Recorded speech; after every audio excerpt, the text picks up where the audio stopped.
So the phrase that a lot of us hear all the time is we need to raise the bar in the brokerage business. And I think that's a really great thing to say, but then what does it really mean, right? Especially as we're going into a spring market where there's already low inventory and a lot of competition happening. Raising the bar can mean a lot of different things, but let's look at it through this lens for just a second.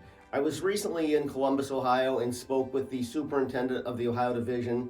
Her name is Daphne Hawk. She's wonderful, by the way. One of the things that came out of that conversation that I was so interested in, and it was really very anecdotal, but what she said is the majority of the complaints coming through the division tend to involve agents and brokers who are not terribly involved with their local association or their state association and are not necessarily embracing the changes taking place in the market and education and educational opportunities. And that really struck a chord with me.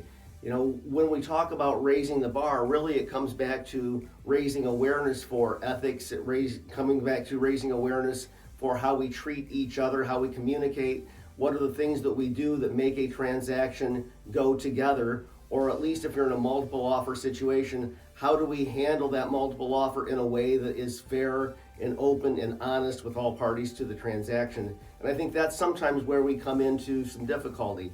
Leaning into great training, leaning into professional development and great communication patterns are so extremely important when we talk about a spring market or raising the bar in real estate.